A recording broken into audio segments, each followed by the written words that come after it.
ராமானுஜதயா பாத்ரம் ஞான வைராக்ய பூஷணம் ஸ்ரீமத் வெங்கடநாதார்யம் வந்தே வேதாந்த தேசிகம்.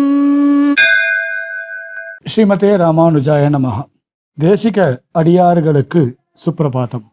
தேசிக திருநாம வைபவத்திலே இன்று நாம் அனுபவிக்க இருக்கக்கூடிய திருநாமம் சாஸ்திரோக்த சகலாச்சாரிய லக்ஷ்மாவாச வரஸ்தலி என்கிற திருநாமம்.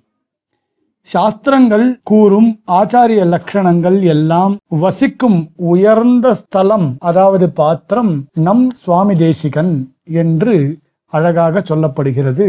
இந்த திருநாமத்தில் ஆச்சாரியனுக்கு இருக்கக்கூடிய அனைத்து விதமான லட்சணங்களும் நம்முடைய சுவாமி தேசிகனுக்கு இருக்கின்றன என்பது இந்த திருநாமத்தினுடைய பொருள். வேதம், ஸ்மிருதி, இதிகாச புராணங்கள் போன்ற கிரந்தங்களிலிருந்து ஆச்சாரியனுடைய லட்சணங்கள் பல வகையாக சொல்லப்படுகின்றன.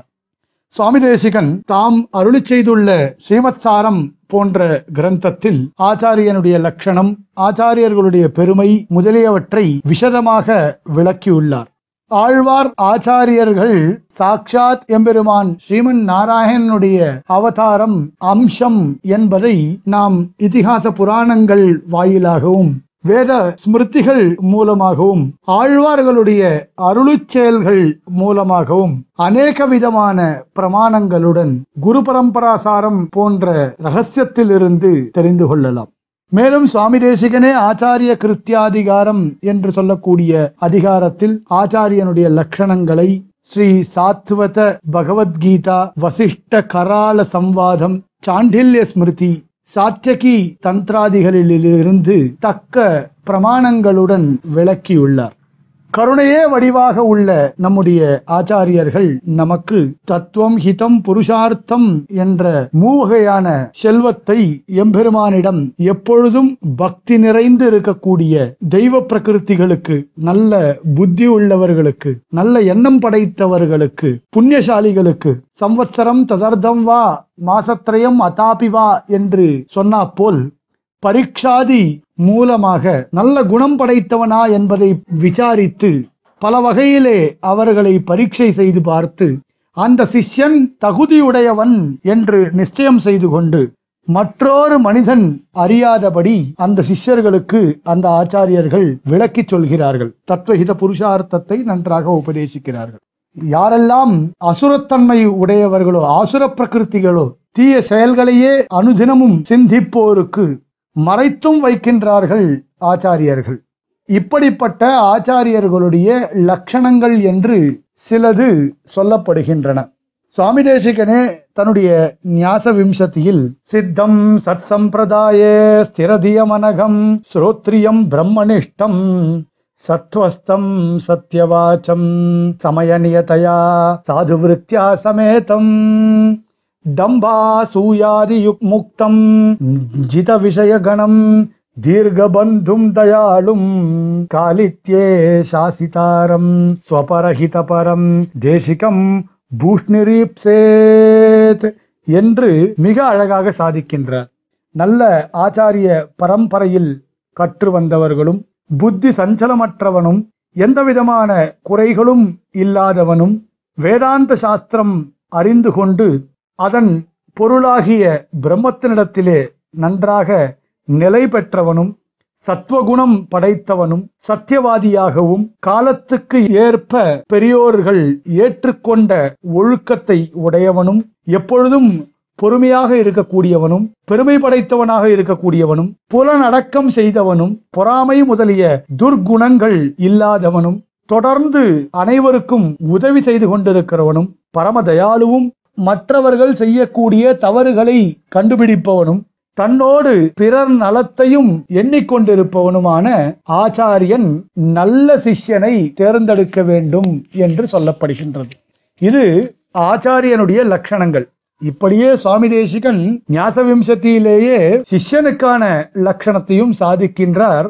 சத்புத்தி சாது சேவி சமுச்சித சரித தத்துவபோதாபிலாஷி சுஷ்ரூஷுஸ்த்யக்தமான பிரணிபதன பர பிரஷ்னகால பிரதீக்ஷா शान्तो दान्तोऽनुसूयुः शरणमुपगतः शास्त्रविश्वासशाली शिष्यः प्राप्तः परीक्षां कृतविदभिमतं तत्त्वतः शिक्षणीयः.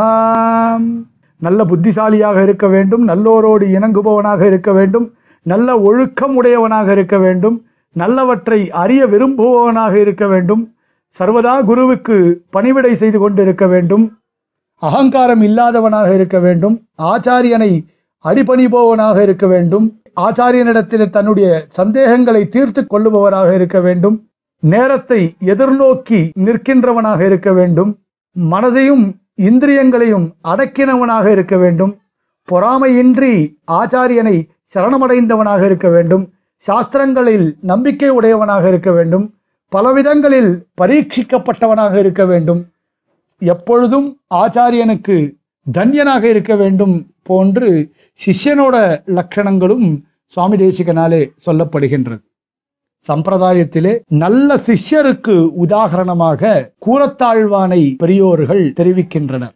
அதுபோல ஆச்சாரிய லட்சண பூர்ணர் என்று நல்ல ஆச்சாரியனுக்கு உதாரணமாக நம் சுவாமி தேசிகனை உதாகரித்து காட்டுகின்றனர் பெரியோர்கள்.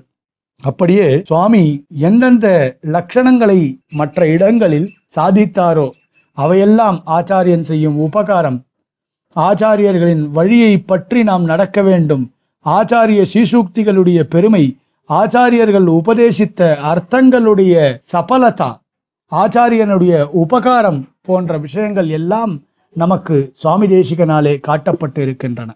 இப்படிப்பட்ட ஆச்சாரியனுடைய லட்சணங்கள் அனைத்துமே பொருந்தினவர் நம் சுவாமி தேசிகன்.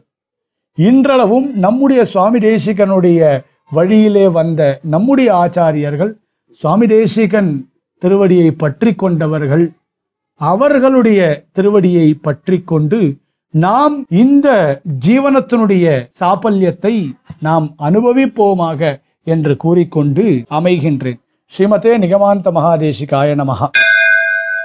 कवितार्किक सिंहाय कल्याण गुणशालिने श्रीमते वेंकटेशाय वेदांत गुरवे नमः.